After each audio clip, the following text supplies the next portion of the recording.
Now, third is the mind. Just a few little pointers on the mind. Here's number one. It needs to be nourished. Needs to be fed.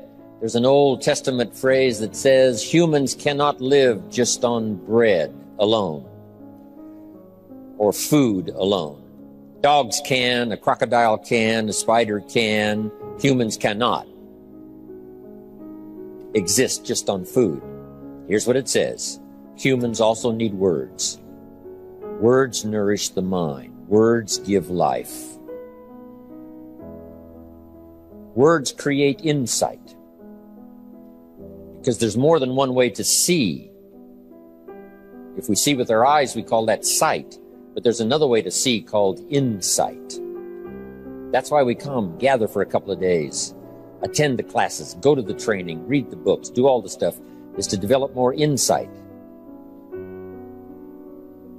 Letting our mind be nourished to think, ponder, and wonder, and conceive ideas, projects, purpose, give structure to something for the future, whether it's better health or better career, better future. Next, the mind needs to be exercised. We talked a bit about that earlier. Exercised by debate. Exercised by reading both sides of the debate, both sides of the question. America had the big debate. Well, all who believed in capitalism had the big debate with communism for about 80 years. The communists said, capital belongs to the state, not the people. And we debated them and said, no, capital belongs to the people, not the state. That was known as the Great Debate. Communism said, no, people are too dumb and stupid to know what to do with capital.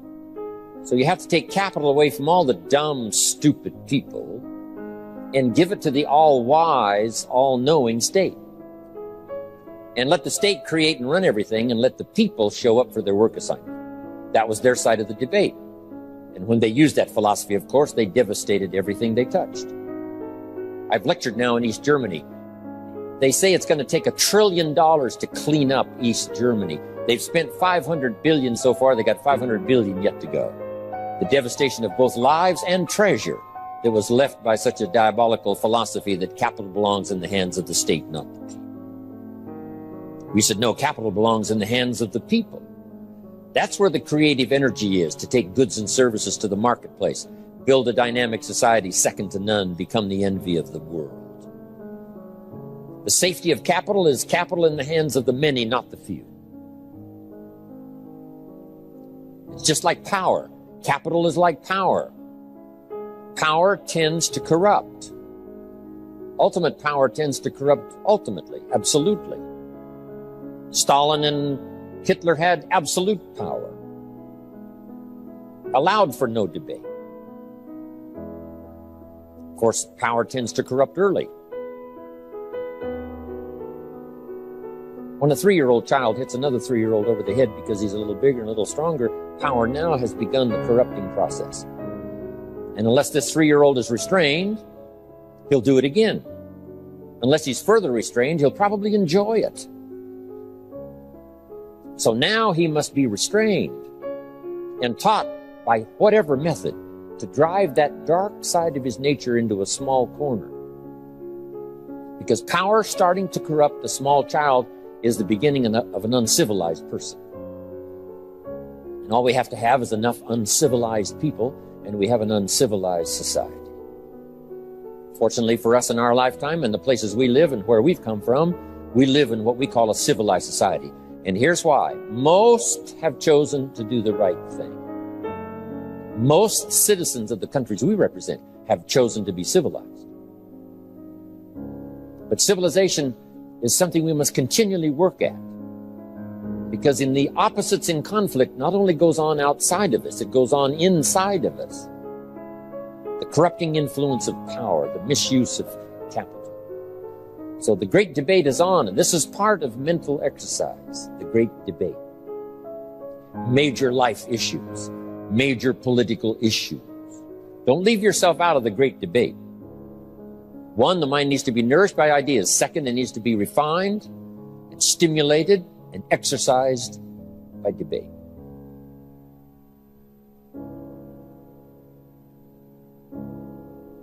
We need both sides of the human drama represented.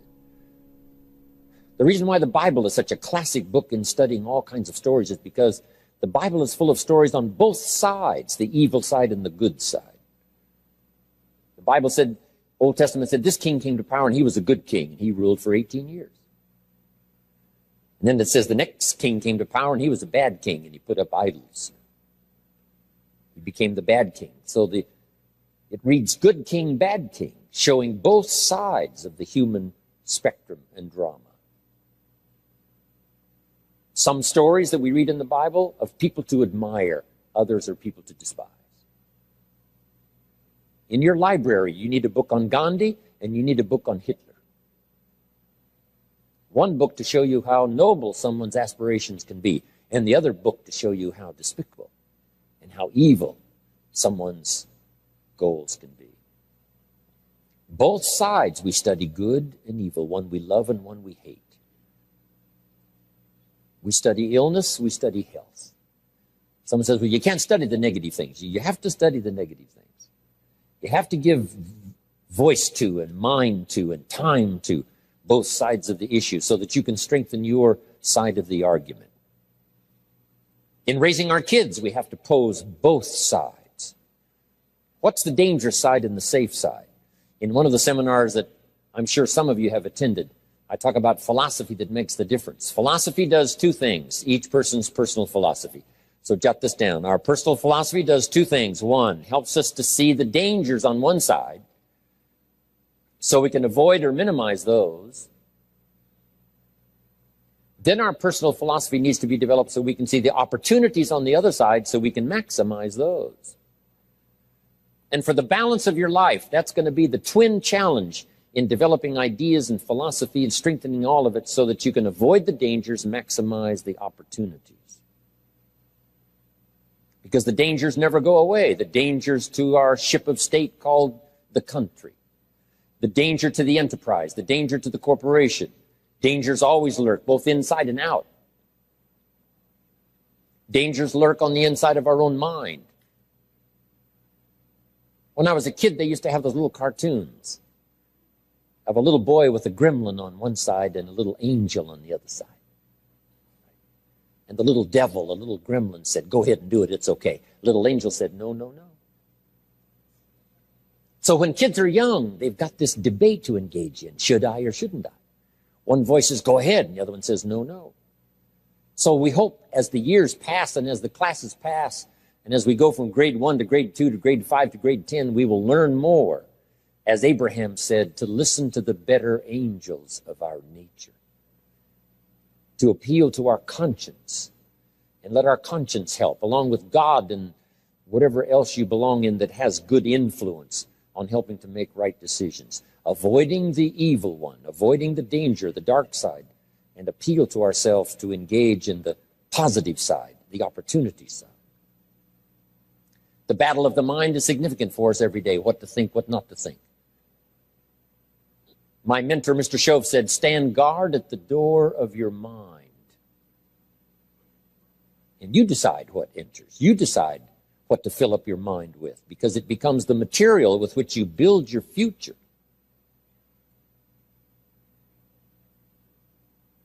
So, engaging the mind to make rational decisions about life. Beware of the thief on the street that's after your purse, but also beware of the thief in your mind that's after your promise. The thief in your mind that says, you're too short, you're too tall, you've never done it before. What makes you think you can do it now? It's not going to work for you. Someone else could find the book, you'll never find the book. If you found the book, you wouldn't read it. If you did read it, you wouldn't understand it. That's stuff that goes on in our mind. So jot down this key phrase. It's one of the best for the day. Whatever you do, don't become a victim of yourself. As you engage in this debate, what to eat, what not to eat, where to go, where not to go, what to say, what not to say, what to do, what not to do, make sure that you strengthen the positive side of this argument with yourself so that day by day you become healthier, day by day you become stronger, day by day you become wiser. Day by day you build a better shield and immunity. An inside immunity to ward off disease, but an outside immunity to ward off all the negative and all the trash and all the stuff that would not enhance your personal development nor your promise for the future. So this is so important in understanding the mind. Feed it. We call it food for thought. That's what a big share of this whole seminar is all about these 3 days, is providing food to think about, thoughts to think about, and then ideas to debate. And it's not necessarily what's right or what's wrong, but what's better, what's best. This is okay, but this would be better. With this, yes, you can manage, but with this, you can flourish. With this, you can exist. With this, you can live a fantastic life. So, exercising the mind. Now, to develop the mind, you need a good library. Let me give you 3 parts to your library. Number 1 is your visual library. Zig and I and others have put things on video so you can see it. We ask you to come here today and see what's going on a business day. Look how many people are interested in personal development to make those, stressful arrangements. And for some of you, I know it wasn't easy. In order to be here today to soak up ideas, let them permeate your thoughts and serve you for the future. So part of it comes by visual. Come and see.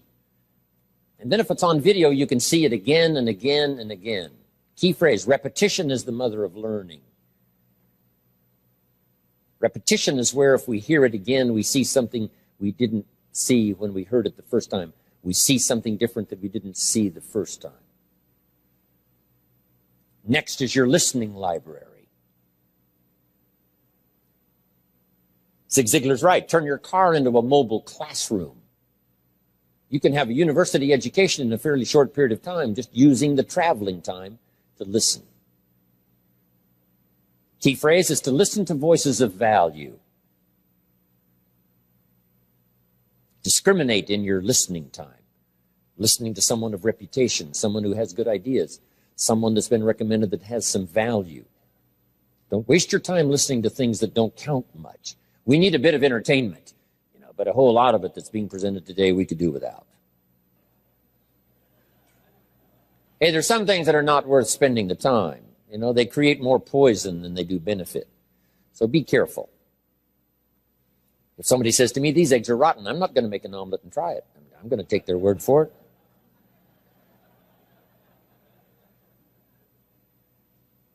So feed the mind, exercise the mind, and build your library. I recommend 3 books that were recommended to me when I started my library when I was 25 years old. In those accelerated days of personal development, for me, about 7 years worth.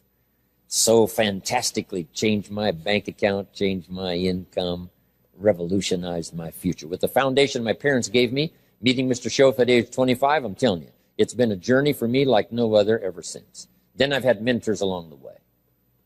My current mentor, Bill Bailey, who you're going to hear from later. I'm telling you, that keep my mind stimulated, that keep my interest keen, that help me to evaluate and to weigh what is good, what is okay, what is better, and what is prosperous in terms of your life. Mentors. And that first mentor I had recommended these 3 books. First was the Bible. Now, I had an advantage there because my parents made sure I was a pretty good scholar by age 19. A good book to serve you all of your life. One of the major sources of ideas, stories, poetry, history. A major source for stimulation.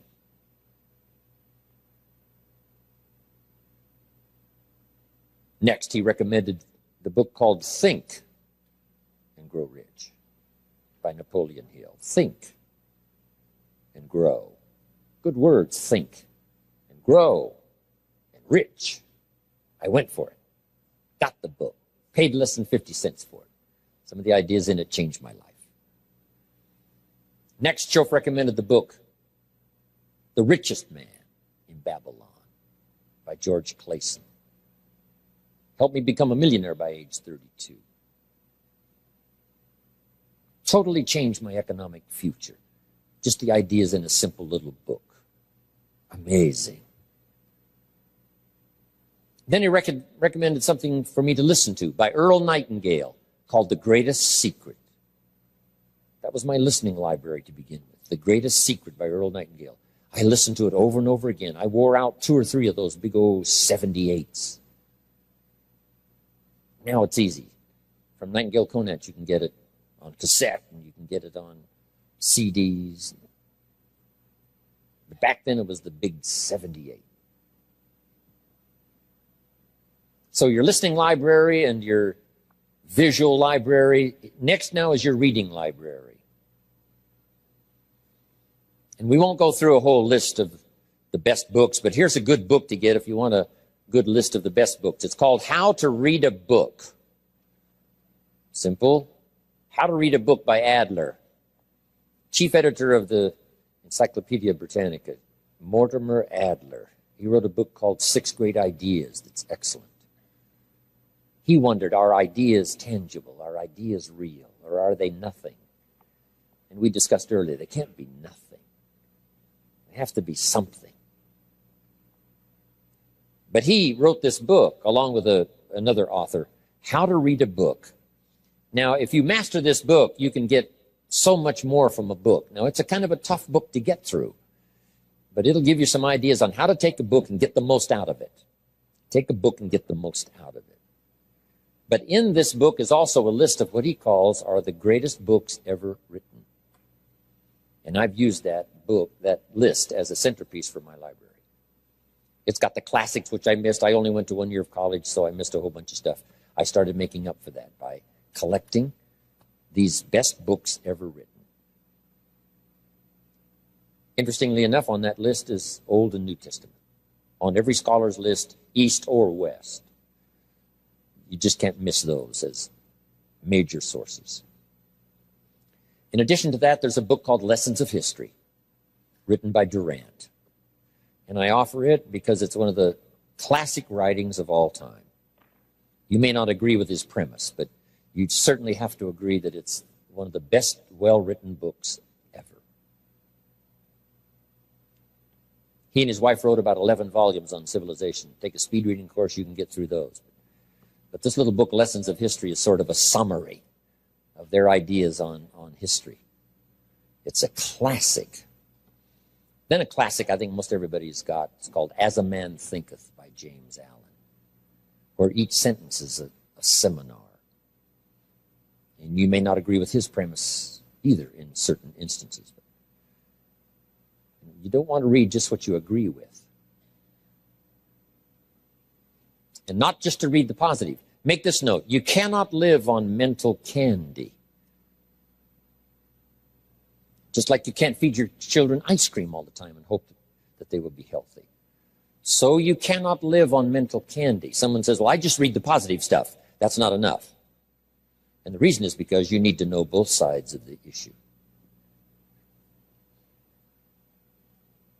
So start your library like I did, age 25. I mentioned in another seminar, haven't read everything in my library, but I feel smarter just walking in it, right? And smart enough to buy it. Now I got to be smart enough to read it all.